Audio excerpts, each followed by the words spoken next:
لا حول ولا قوة إلا بالله العلي العظيم.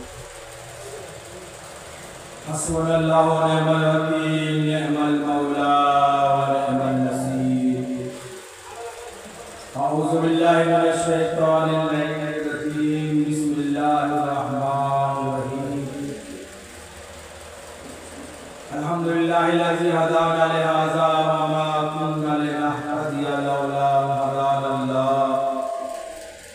لقد جاءت رسل ربنا بالحق، ثم الصلاة والسلام والتحية والإكرام على النبي الأمي المكي المدني مولانا مقتدانا هادينا أبي القاسم محمد،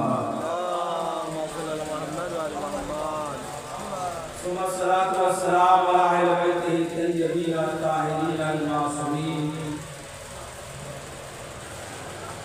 ولعنة دائمة باقية على آبائهم أجمعين من الآن إلى قيام يوم الدين. آمين يا رب العالمين.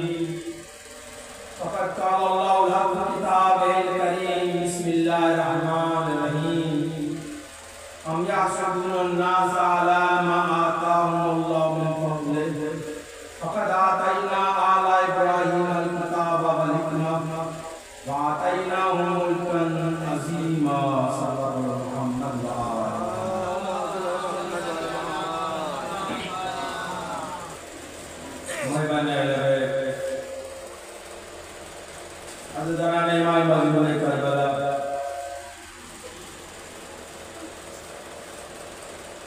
আমি আপনাদের সামনে কোরআন মজিদের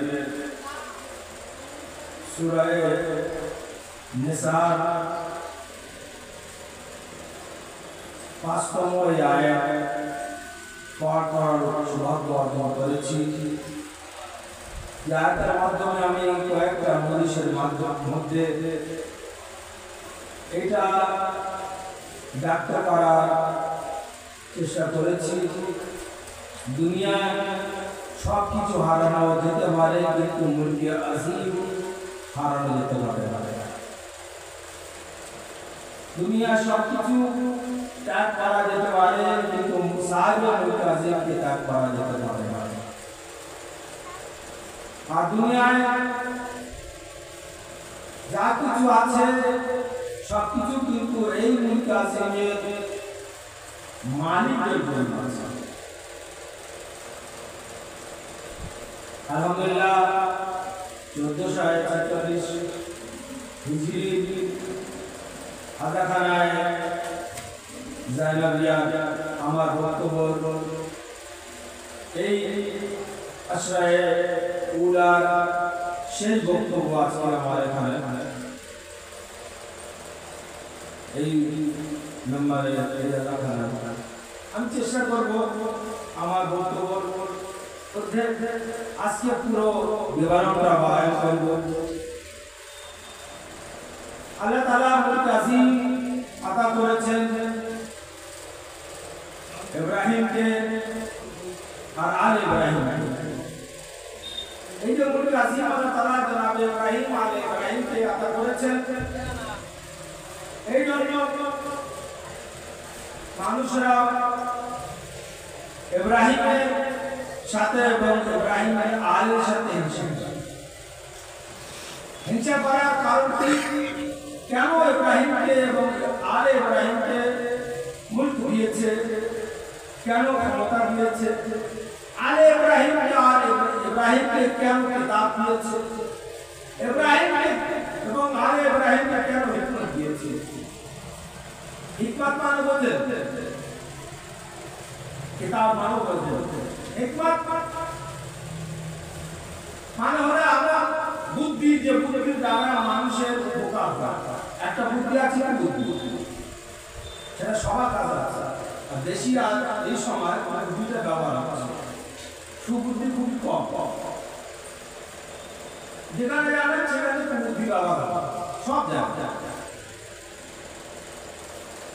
তো আল্লাহ তাআলা জনাব ইব্রাহিমকে আর ইব্রাহিমকে কিতাব দিয়েছেন, হিকমত দিয়েছেন। আর মুলক আজিম দিয়েছেন।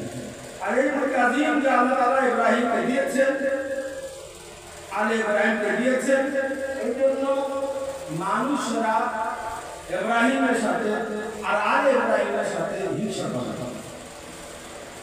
এই ক্ষমতার কথা বারবার আমরা বলছি। এখানে একটা জিনিস, এটা আমরা সবাই বুঝি, যখন একটা পাওয়ারফুল মানুষ থাকে তার সামনে তার থেকে কম পাওয়ারফুল মানুষের আর সম্মান হবে না। একজন জ্ঞানী, ধরুন আমি আমার দিয়ে বলি, অন্যদিকে কারণ বলবো আমার দিয়ে বলি, আমার যে শিক্ষা, আমার থেকে আমার ওস্তাদ সবই হায়দার সাহেব, আমাদের তার সাথে হয়েছে তো সবই হায়দার সাহেব যখন এখানে আসবেন আমার মর্যাদা থাকবে। সবই হায়দার সাহেব যিনি আমার ওস্তাদ, ওনার যিনি ওস্তাদ, ওনার জন্য যিনি শিক্ষক নাসির মাকাম সিরাজি, ওনার সামনে সবই হায়দারের সামনে নাসির মাকাম সিরাজি সম্মান বেশি। এইবারে দুজন যদি থাকে আমার সম্মান কোথায় যাবে? তাহলে আমার সম্মান এই দুজনের সামনে নেই, কারণ জ্ঞান যত বাড়বে সম্মান তত বাড়বে। আমার হতে পারে না কি আপনারা নাসির মাকাম সিরাজি থাকবেন, সবই হায়দার সাহেব থাকবেন, আর আপনি আমার মেয়ে গাছ থাকবেন। যদি এইরকম কোনো সমাজ হয়ে যায় তাহলে এই জ্ঞানের মূল্য দেওয়া বলবে না, জ্ঞানের অপচার করা বলবে। আমরা যাদেরকে বারবার এই পুলিশের মাধ্যমে বলার চেষ্টা করছি, যাদেরকে প্রশংসা করছি, যাদের বিষয়ে আলোচনা করছি, তাদের থেকে দুনিয়ায় কোনো ব্যক্তি না জ্ঞানে আগে ছিল, না তাদের থেকে দুনিয়ায় কোনো ব্যক্তি ক্যারেক্টারে আগে ছিল, না তাদের থেকে দুনিয়ায় কোনো ব্যক্তি কোনো সমতুল্য কেউ ছিল। এই জন্য আহলে বাইত ছাড়া আমরা কাউকেও না মানি, আহলে বাইত ছাড়া আমরা কাউকে সম্মান করি। হ্যাঁ, সাহাবীদের সম্মান আছে, ওই সমস্ত সাহাবীদের সম্মান আছে। আর সাহাবী আমার মাতার তার, কোন সাহাবী? ওই সমস্ত সাহাবী আমার মাতার তার, যে সাহাবী আহলে বাইতের সাথে আছে। আর যে সাহাবী, এখানে আরেকটা কথা বলে নেই আমি, ধরুন আমার আজকে শেষ, আর আমি চেষ্টা করবো আমার কথা অল্প সময়ের মধ্যে। আমি জানি সকাল থেকে আপনারা মজলিস শুনছেন, আর সকাল থেকে আপনারা মজলিস শোনার সাথে সাথে আজকে জুলুসও ছিল, জুলুসে আপনারা শরীক হয়েছেন। আর প্রায় 4 ঘন্টার জুলুস ছিল। সর্বপ্রথমে আমার লাইফে দুপুরে মাধ্যমে 4 ঘন্টা জুলুস কিন্তু আমি কোনোদিন দেখিনি। আলহামদুলিল্লাহ, সর্বপ্রথম এবার 4 ঘন্টা জুলুস ছিল। আপনাদের আল্লাহ তৌফিক দেন, আপনারা, আমি, আপনি এবং শেখ হায়দার যেখানে আছে না কেন, আহলে বাইতের আযাদারিকে আমরা বেশি থেকে বেশি ভালোভাবে করতে পারি। তো যে কথা আপনাদের সামনে বলার চেষ্টা করছি সেটা কি, আহলে বাইত কি আমরা মানি, আর আহলে বাইতের সাথে যারা আছে তাদেরকে আমরা মানি, তাদেরকে সাহাবী মানি। আমরা সাহাবীকে সাহাবী মানি, বদমাশকে সাহাবী মানি। একদম পরিষ্কার কথা, সাহাবীকে আমরা সাহাবী মানি, আর সাহাবীকে আমার মতন, আপনার মতন, শিয়াদের মতন সাহাবীদেরকে মর্যাদা কেউ দিতে পারে না।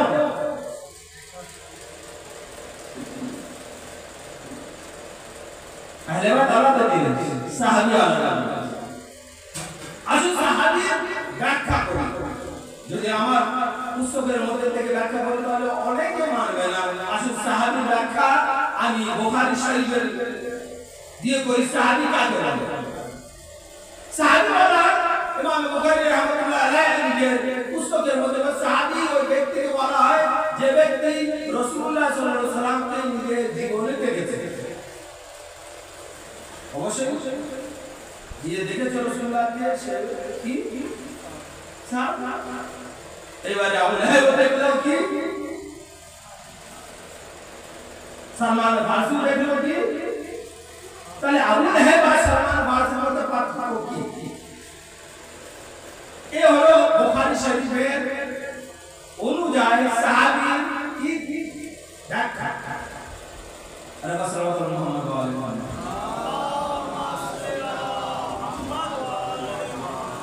बिल्कुल सल्लल्लाहु अलैहि मोहम्मद व आले मोहम्मद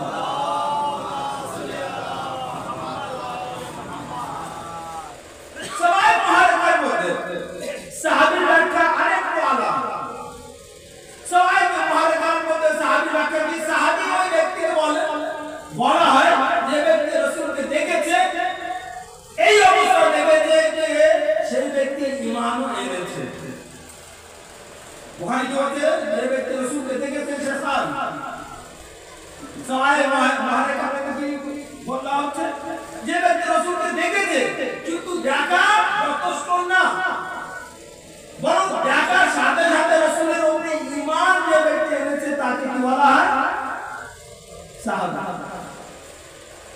সাহাবী বাংলা মানে হলো যে সঙ্গে সাথে থাকে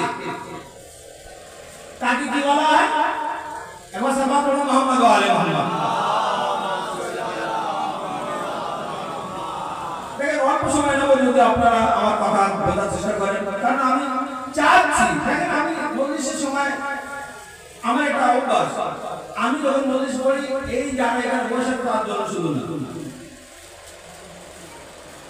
এই মজলিসটা দূর দূর থেকে লোক শুনছে মাইকে রেডিও যারা আছে তারা শুনছে তারা অবশ্যই খুবই গবেষণা করছে সাহাবী মানে কি তো সাহাবী মানে বুখারী বললেন যে ব্যক্তি রাসূলকে দেখেছে তাই কাফিরের হিসাবে দেখেছে আর ঈমানের সাথে দেখেছে সে কি সাহাবী সবাই বুখারী বলতেন না সাহাবী সবাই হতে পারে না সাহাবী ওই ব্যক্তিকে বলা হয় যে ব্যক্তি রাসূলকে দেখেছে কিন্তু ঈমানও এনেছে তার মানে হলো সাহাবী দুটো ভাগ হয়ে গেল ঈমান এনেছে এইবার আরেকটা সাহাবী তিনটে ভাগ দুটো ভাগ বুখারী করে দিয়েছে একটা ভাগ আর একটা ভাগ করে দিয়েছে সবাই মহাদেব আর একটা ভাগ তো ভাই অবশ্যই পেয়ে যাবে যারা গাদিতে ঘুমে আমার আপনার মাওলা আলী ইবনে আবি তালিব আলাইহিস সালামের হাতে বায়াত করেছে আর এই কথাও বলেছে বাকির লাগা ইয়া আলী ইবনে আবি তালিব আনতা মাওলাই ও মাওলাই কুল্লি মুমিনিন ওয়াল মুমিনাত হে আলী ইবনে আবি তালিব আপনি আমার মাওলা সমস্ত মুমিন আর মুমিনাদের কি মাওলা তাই সাহাবীর তিনটে ভাগ এখান থেকে শুরু হচ্ছে যারা আলীর হাতে বায়াত করেছে আর বায়াতে মুহাম্মদ রাসূলুল্লাহ আলীর হাতে বায়াতকে কি করেছে অস্বীকার করে গিয়েছে এরা সাহাবী অবশ্যই কিন্তু এই সাহাবীর মধ্যে থেকে আলাদা সাহাবী যারা ঈমান এনেছে আর আল্লাহর নবীকে দেখেছে সেজন্য আমার আপনার মাওলা আলী ইবনে আবি তালিব মসজিদে নববীতে ওই ব্যক্তিদেরকে যারা আলীর হাতে বায়াত করে নিয়েছে আর বাদ মুহাম্মদ রাসূলুল্লাহ আলীকে মানলো না আলী ইবনে আবি তালিব তাদের মধ্যে একজনকে যার নাম আনাস আর আনাস সাহাবী রাসূল কিছু বলা যেতে পারে না কিন্তু অন্ধ ছিল কেন অন্ধ রাবি বলতে কি আনাস বিন মালিক রাসূলুল্লাহ সাল্লাল্লাহু আলাইহি ওয়াসাল্লামের সময় আলী ইবনে আবি তালিবের হাতে বায়াত করেছিল বাদ ওয়াফাত রাসূলুল্লাহ জনাবে আলী ইবনে আবি তালিব আনাসকে বলছে হে আনাস কি হয়েছিল সাকি ভাই তোমরা আলাদা বায়াত করলে আমাকে ছেড়ে দিলে কে জিজ্ঞাসা করছে আলী ইবনে আবি তালিব কাকে জিজ্ঞাসা করছে আনাস বিন মালিককে আনাস বিন মালিক বলছে একবার সাল্লাল্লাহু আলাইহি মুহাম্মদ ওয়া আলে মুহাম্মদ ওয়া মুহাম্মদ সাহেব আর মুহাম্মদ ওয়া আলে মুহাম্মদ সাল্লাল্লাহু আলাইহি ওয়া সাল্লাম মুহাম্মদ ওয়া আলে মুহাম্মদ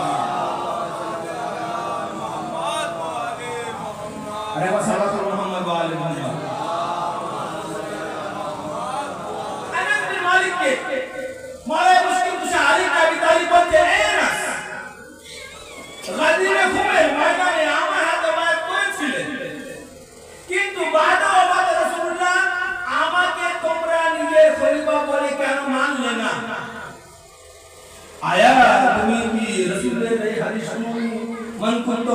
ওয়াফাদ আলী মাওলা।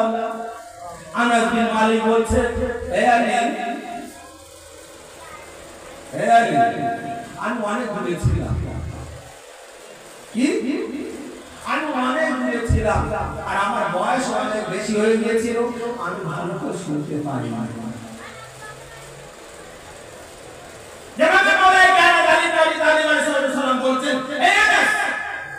আমাকে তুমি রাসূলের হাতে তুলে ধরে দেখুন।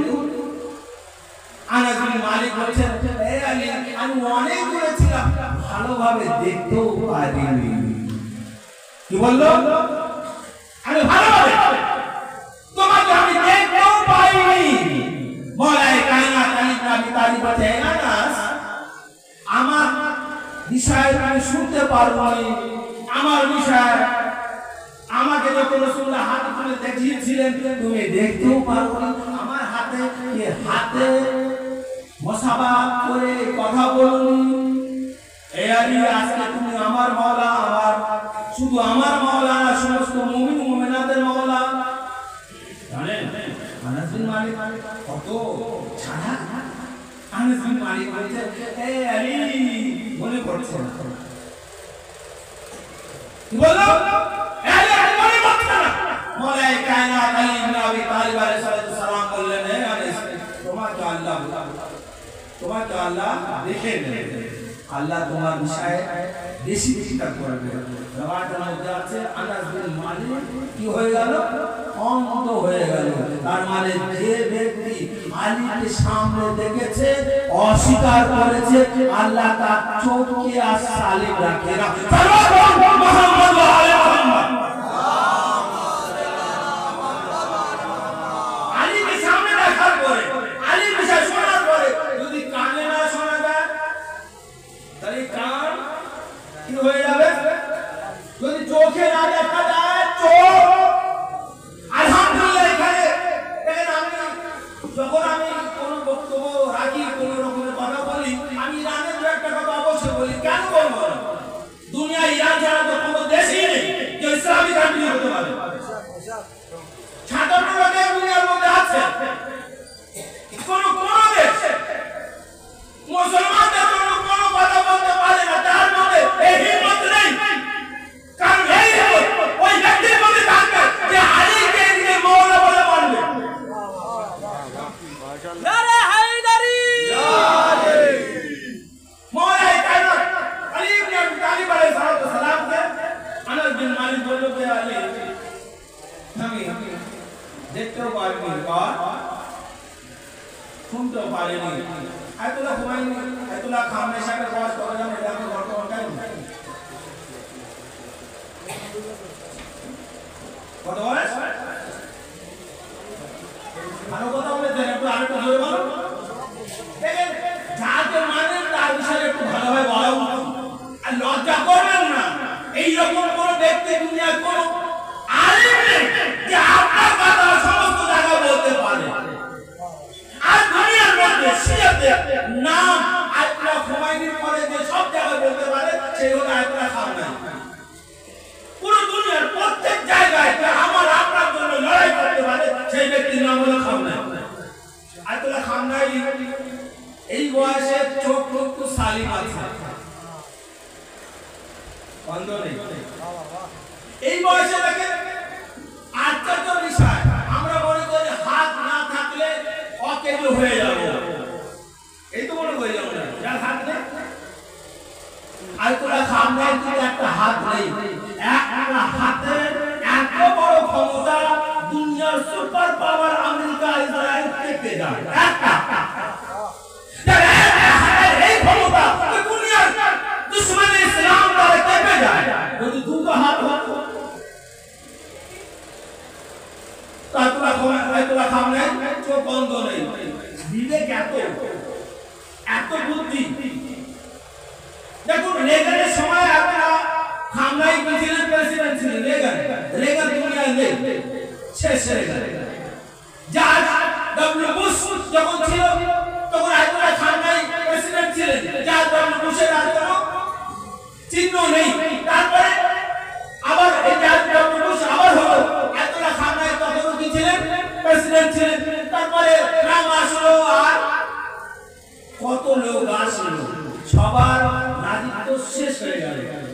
কেউ কারোর নাম নেওয়ার জন্য দুনিয়ায় নেই, কিন্তু আলহামদুলিল্লাহ খামনাই সাহেব পুরো দুনিয়ায়, সেই জন্য বলা হয় super leader of the world. এই সময় কোন ব্যক্তি যদি সুপ্রিম পাওয়ার রাখে, সেই ব্যক্তি অন্য কেউ নেই, কে জানে? সে হলো আমার আপনার রাহবারি মুআজ্জম আয়াতুল্লাহ খামনাই। এই ইমাম হুসাইনের মধ্যে সে বারবার কেন নাম নিচ্ছে? কারণ যারা হুসাইনের মতো মেনেছে, দুনিয়ায় কারো সামনে মাথা নত করে না। 56 দেশের সুপ্রিম লিডাররা আমেরিকার সামনে পা দেয় না, মাথা দিয়ে তাদের পা কি করছে? মুছে দিচ্ছে। আর খামনাই কি বলছে? লা শাকিয়া ওয়ালা গারিয়া, না মাগরিব না মাশরিক, সেবা আমার সামনে কি আছে? আল্লাহ আছে। আর আমার সামনে কি আছে? আমার ইমাম আছে। যে কথা বলছে মুলকি আজিম, এক আদনা গোলাম, ইমামের আদনা গোলাম। খামনাই পাওয়ার এমন, দুনিয়ার সমস্ত সুপ্রিম লিডার তার সামনে মাথা নত করে থাকে। এই আদনা গোলাম খামনাইর ইমাম কে? আমার আপনার শেষ ইমাম। যখন তিনি আসবেন, তার পাওয়ার কি থাকবে? আল্লাহু আকবার।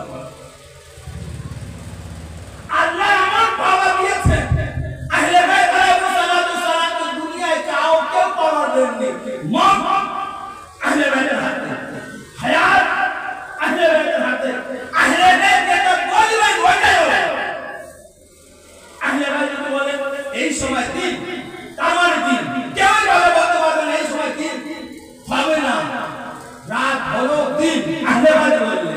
আর দিনকে রাত যদি বলে না আহলে বাইত, তাহলে রাত দিন হয়ে যাবে। কিন্তু এই কথা আমি বলছি না, ইমাম হাসান আলাইহিস সালাম বলেছিলেন।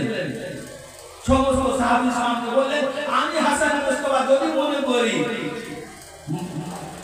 পুরুষকে মহিলাকে পুরুষ করতে পারি, একজন নাসিবি সেই ব্যক্তি দাঁড়িয়ে বলছে হাসান মুস্তাফা তুমি করতে পারো। কি বললো? তোমার দ্বারা সম্ভব না। ইমাম হাসান আলাইহিস সালাম একবার তাকে দেখলেন, আর দেখার পরে বলছেন, এই মহিলা পুরুষদের সামনে তোমার কি প্রয়োজন? সাল্লাল্লাহু আলাইহি মুহাম্মদ। এই মহিলা পুরুষদের মধ্যে তোমার কি প্রয়োজন? আস্তে আস্তে সেই পুরুষ নিজেকে মহিলা মনে করছে। কারণ ইমাম হাসান কি বললেন? আমি যদি মনে করি মহিলাকে পুরুষ করতে পারি, পুরুষকে মহিলা করতে পারি। এক নাসি বলল, হাসান তোমার দ্বারা এটা সম্ভব না। হাসান মুস্তাফা কি বললেন? তুমি পুরুষের মধ্যে কি করছো? যখন এই ব্যক্তি নিজেকে মহিলা হিসাবে দেখছে, আস্তে আস্তে বাড়িতে গিয়েছে।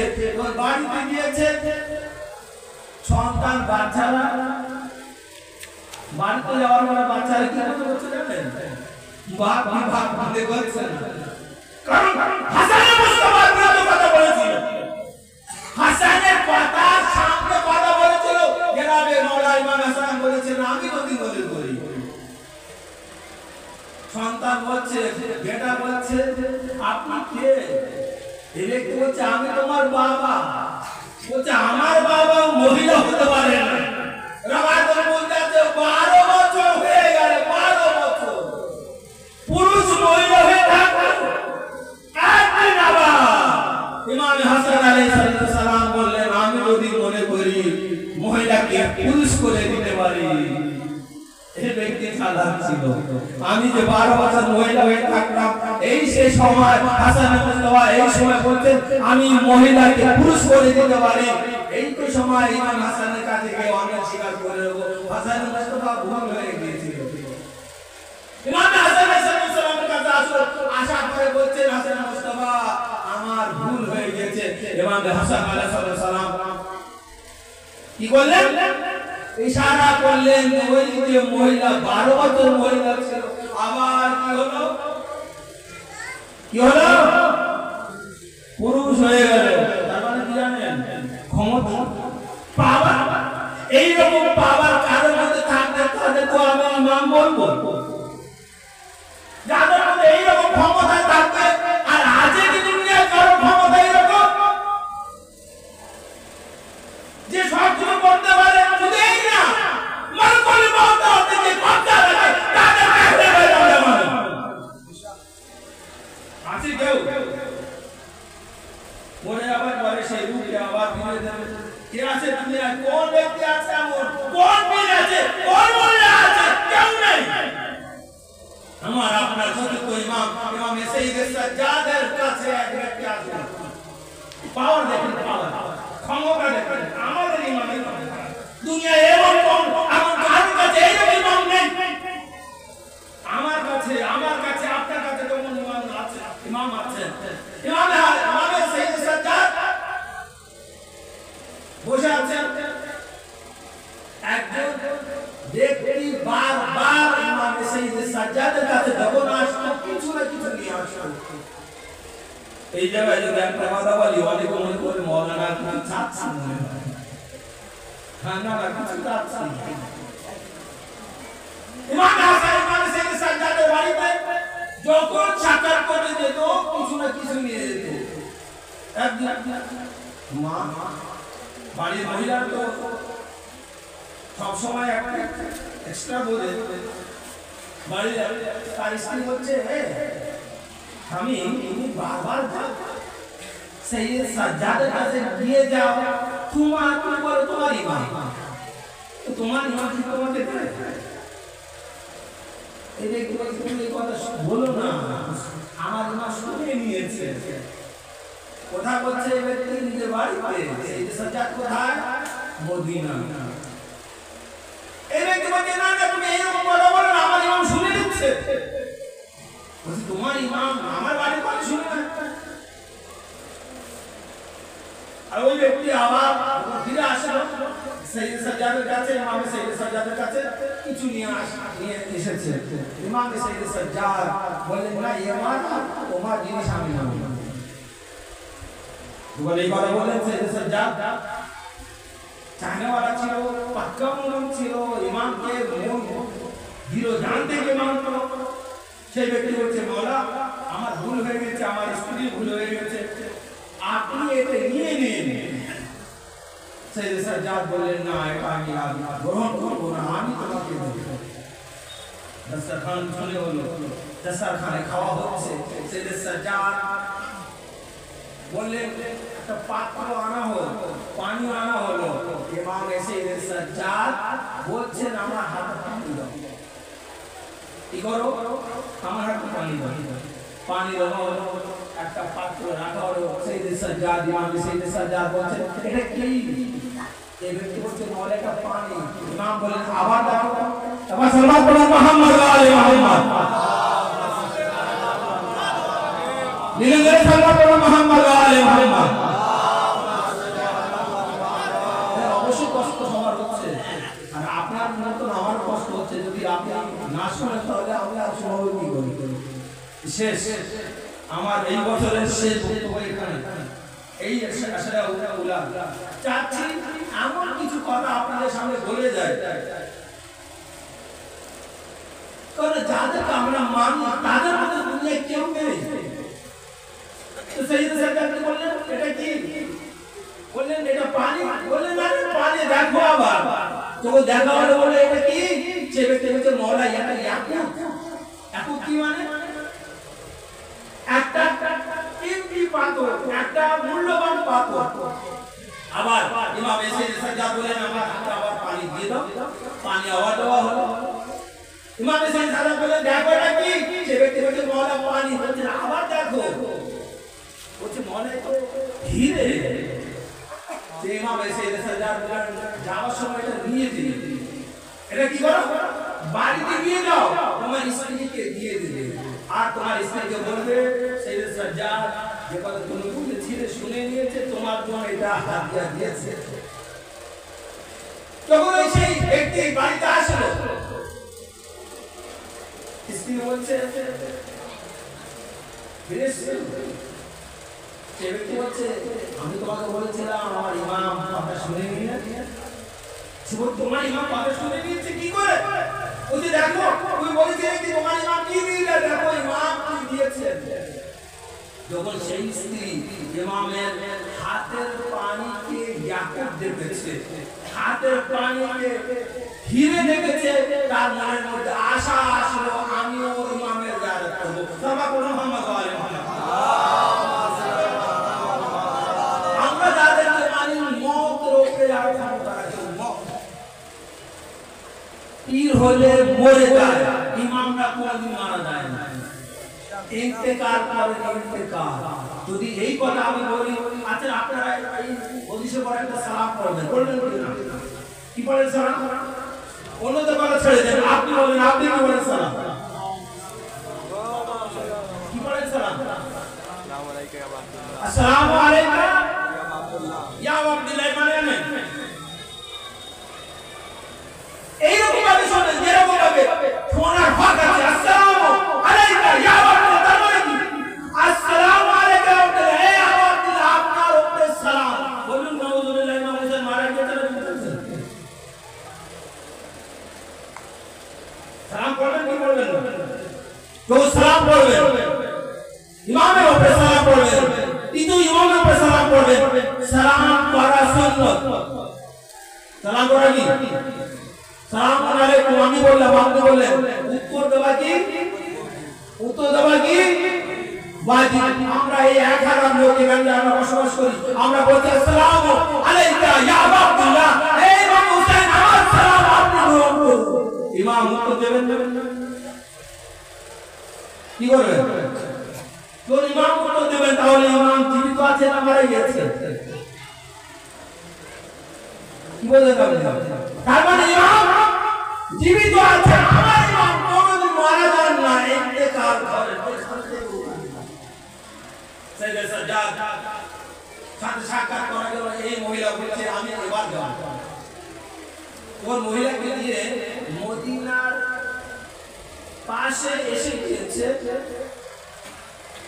মহিলা বলছে আমার শরীর খুব অসুস্থ হচ্ছে, শরীর ভালো লাগছে না, মনে হচ্ছে আমি এই দুনিয়ায় আর থাকবো না।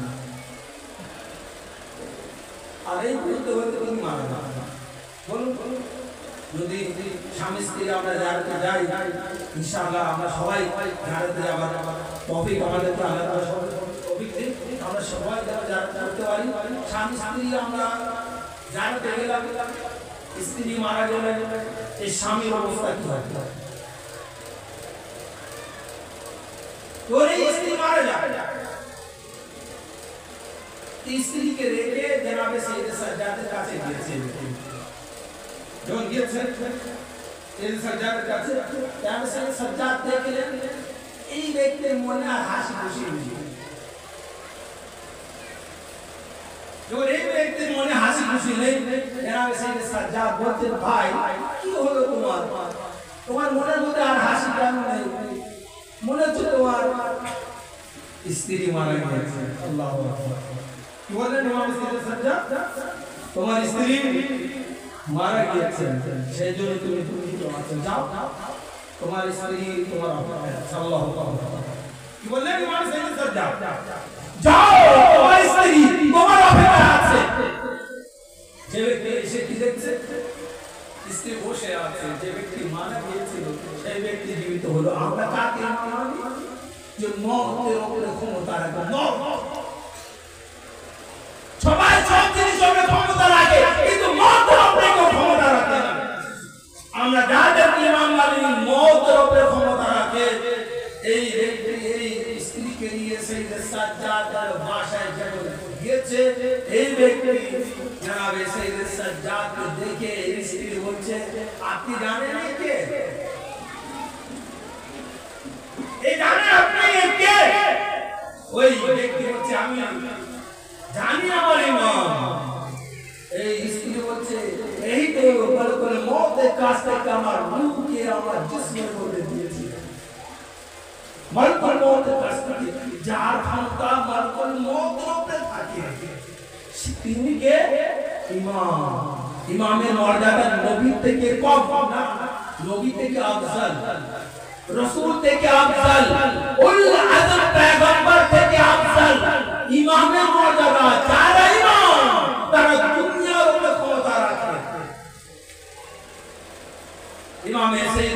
সাজ্জাদ রেখে বলছে এই তো সেই ব্যক্তি যে আমার রূহকে মালকুল মউতের হাত থেকে নিয়ে আমার শরীরে দিয়ে দিয়েছে। একবার সেই সাজ্জাদকে দেখে বলছে মওলা মওলা আপনাকে আমি বুঝতে পারিনি, আপনাকে আমি চিনতে পারিনি। তার মানে যে মালকুল মউতের উপরে ক্ষমতা রাখে তাকে বলা হয় ইমামে মুবিন। আমাদের কজন ইমাম? কজন ইমাম? তার মানে এমন না আলী শুধু ইমামে মুবিন, হাসান মুস্তাফাও কি ইমামে মুবিন, ইমামে হুসাইন আলাইহিস সালাম কি ইমামে মুবিন, জাইনুল আবেদিন কি সবাই এই ক্ষমতা রাখেন যে ক্ষমতা মওলা আলী ইবনে আবি তালিব আলাইহিস সালাম রাখেন। সাল্লাল্লাহু আলাইহি ওয়া সাল্লাম।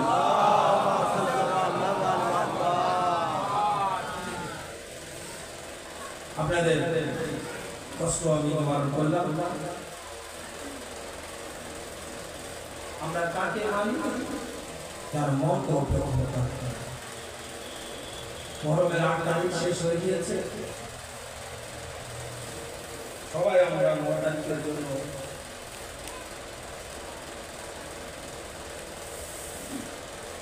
তৈরি হচ্ছি। আরে মালকুল মউত হায়দারের বাড়িতে বিনা অনুমতিতে আসতে পারে না।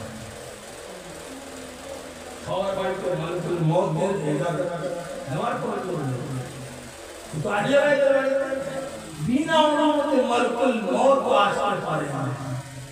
আল্লাহ সমস্ত বাড়ির জন্য মালকুল মউতকে রেখেছে, আহলে বাইতের জন্য মালকুল মউতকে রাখে না। আমার আপনার নবী মুহাম্মদ মুস্তাফা সাল্লাল্লাহু আলাইহি ওয়াসাল্লাম এই দুনিয়া থেকে যাচ্ছেন। রাসূলুল্লাহ বললেন কেউ আসে বলবে বাবা আরাম করছে, এই সময় বাবার সাথে সাক্ষাতের সময় না। একবার মালকুল মউত আসলো, আসার পরে বলছেন দাকুল বাপ বললো দাকুল বাপ আপনি মত করেছে জনাব ফাতেমা যারা বলছেন আমার বাবা আরাম করছে। দ্বিতীয়বার আবার দাকুল বাপ ফাতেমা যারা বলছেন আমার বাবা আরাম করছে।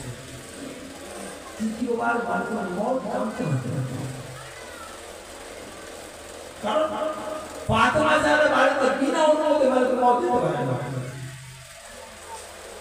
রাসূলুল্লাহ সাল্লাল্লাহু আলাইহি ওয়াসাল্লামের রূহকে কবজ করার অনুমতি মালকুল মউতের নেই। তার মানে ফাতেমা জাহরার মর্যাদা কত আল্লাহ। একবার যখন মালকুল মউত কাঁদতে লাগলো, ফাতেমা জাহরা মালকুল মউতের কান্নার আওয়াজ শুনে কন্দন করতে লাগলেন, চোখ থেকে পানি পড়লো। জনাবে রাসূলুল্লাহ সাল্লাল্লাহু আলাইহি ওয়াসাল্লাম জিজ্ঞেস করলেন, এবারে ফাতেমা জাহরা বলছেন ব্যক্তি কান্নার কারণ। রাসূলুল্লাহ সাল্লাল্লাহু আলাইহি ওয়াসাল্লাম জিজ্ঞাসা যখন করলেন, ফাতেমা জাহরা বললেন বাবা বাবা একজন ব্যক্তি এসেছে, যে ব্যক্তি কাঁদছে, আপনার সাথে সাক্ষাৎ করতে। রাসূলুল্লাহ বললেন ব্যক্তি কাঁদছে কে? ফাতেমা জাহরা অবশ্যই জানেন আপনি কে। ফাতেমা জাহরা রাসূলুল্লাহ বললেন ব্যক্তি তোমার বাড়ির সারা এখানে মালকুল মউত বিনা অনুমতিতে আসতে পারে না। আল্লাহু আকবার আল্লাহু আকবার। সেই বাড়িতে বাদ ওয়াফাতে রাসূলুল্লাহ আগুন আনা হলো, কাঠ আনা হলো, শুধু আগুনে জ্বালানো হলো। রওয়ায়াত বলছে আমার আপনার শাহজাদি দরজা আর ডালের মাঝখানে যখন পড়ে গেলেন, শাহজাদি পেটের উপরে লাথি মারা হলো। যখন শাহজাদি পেটে লাথি মারা হলো, জনাবে মহসিন ইন্তেকাল করলেন। জনাবে মহসিন ইন্তেকাল করলেন, শাহজাদির হুঁশ নেই। যখন হুঁশ হলো কি দেখছে শাহজাদি গলায় দড়ি আছে আলী মুর্তজার। একবার শাহজাদি জনাবে শাহজাদি জনাবে ফিসাকে বলেন, ফিসা আমাকে সাহায্য করো, দেখো আবুল হাসানের গলায় দড়ি আছে।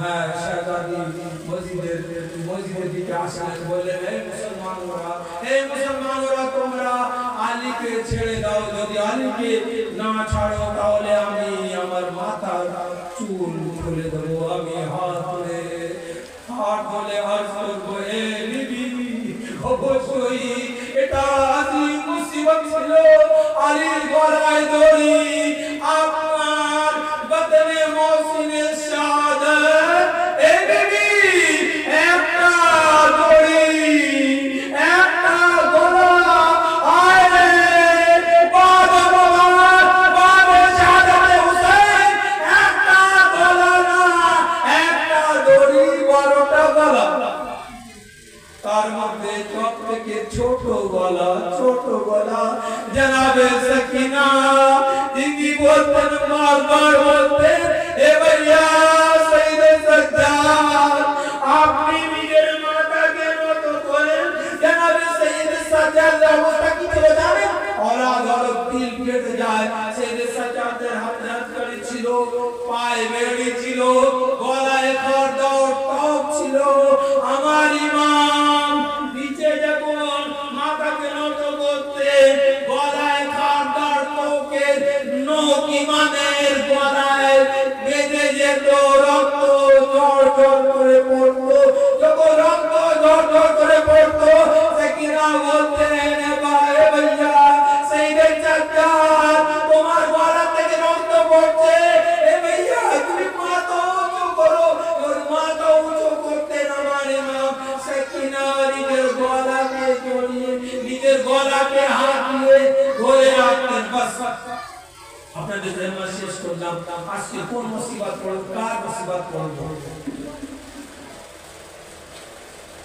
জনাবে হযরত আলী আকবর সাহেব চাচি কালিয়ার জওয়ান আলী আকবরের ওয়াসায় করলেন কাছে একটা দুটো ঘটনা বলবো আপনাদের জন্য শেষ করব আলী আকবর কে জানেন রাসূলুল্লাহ শরীফ নাকি হযরত ইমাম হুসাইন বলতেন আমার নাম রাসূল যখন আমার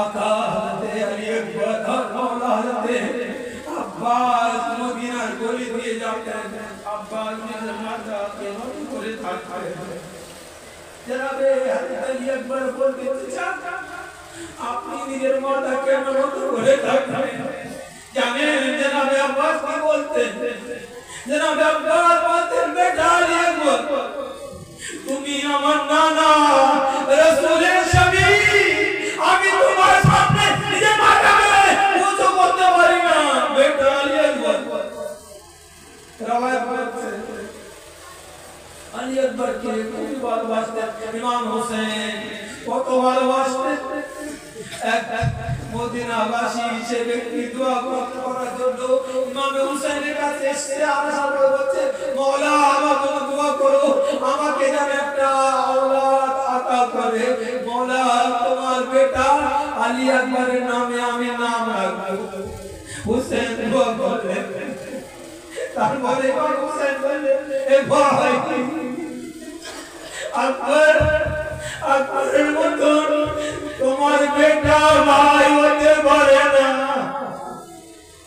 জনাবে ইমাম হোসেন একদিন দেখলেন কি জনাবে হযরত লাইলা রাতে ঘুমাতে না যখন আলী আকবর জন্ম লাভ করলেন লাইলা রাতে ঘুমাতে না বারবার আলী আকবরকে দেখতেন একবার ইমাম হোসেন কে দেখলেন রাতে জনাবে আলী আকবর মা লাইলা ইমাম হোসেন দেখলেন না দুলনা কে দেখছেন জনাবে ইমাম হোসেন জিজ্ঞাসা করছে এ লাইলা তুমি রাত কেন ঘুমাও না জনাবে লাইলা বললেন এ আকা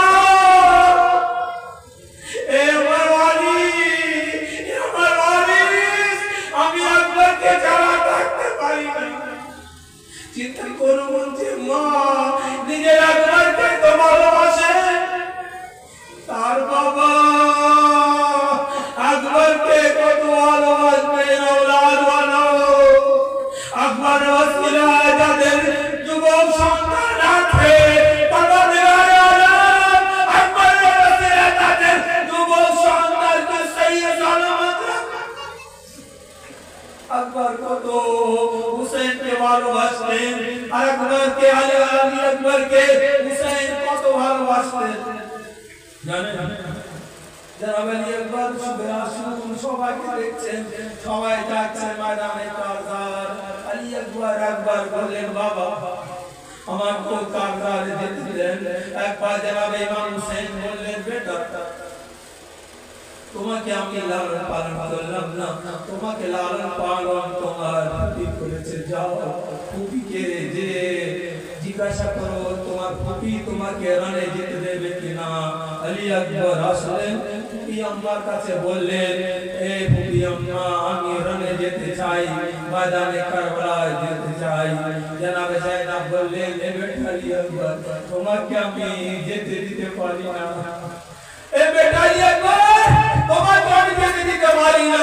জনাব আলী আকবর বলে, ফুপি আম্মা অবশ্যই আমি যাব না, আকবর যাবে না, আকবর যাবে না।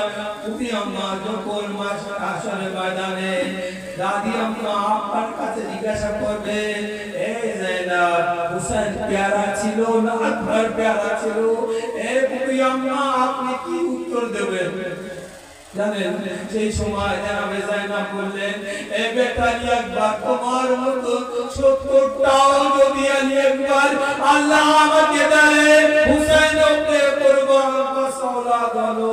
রওয়ায়াত বলছে হামিদুল মুসলিম নিজে বলছে কে পর্দারে খায়মার পর্দা বারবার উপরে যাচ্ছিল আর নিচে আসছিল, জানি না আকবরকে কে কিভাবে বিদায় দিচ্ছিল। যখন হুসাইনের বেটা আলী আকবর জনাবে জাইনাবের কাছ থেকে বিদায় নিচ্ছিলেন, মনে হয় জনাবে জাইনাব জড়িয়ে ধরে বললেন, বেটা আলী আকবর আমি আর না স্বামী দেখতে পারবো না। লেলা জনাবে লেলা বলছিলেন, এ বেটা 18 বছর তোমাকে লালন পালন করেছি, বেটা তোমাকে আর দেখতে পারবো না, জানি না 4 বছরের বোন জনাবে সাকিরাকে বলছিলেন, মনে হয় বলছিলেন, এ ভাইয়া আলী আকবর জগৎ থেকে যে গিয়েছে আর কেউ আসেনি। জয়ীব বাপ আকবরকে সওয়ার করালেন, বললেন, বেটা আলী আকবর তুমি যাচ্ছ যাও, কিন্তু পিছনে একটু দেখতে দেখতে যেও। আকবর বললেন, এ বাবা কেন বলছিস জানি না, জানি না।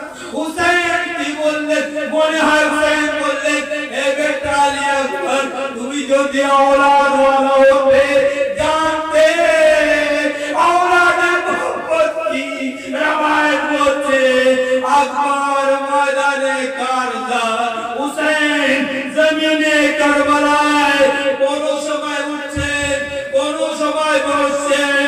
একবার হুসাইন বললেন, দুনিয়া অন্ধকার হয়ে গিয়েছে, যখন আমার আকা আলী আকবর বললেন, আসসালামু আলাইকা ইয়া মুতা,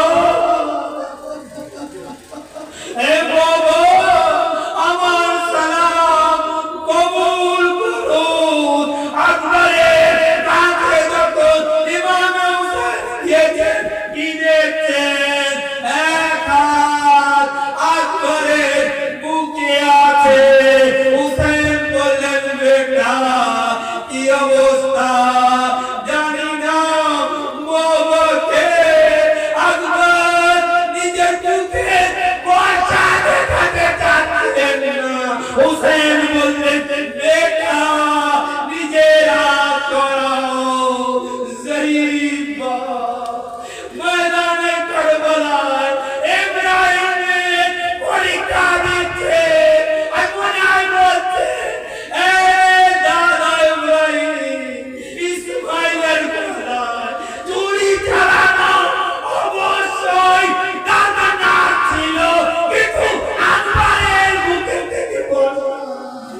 Nizam da kaza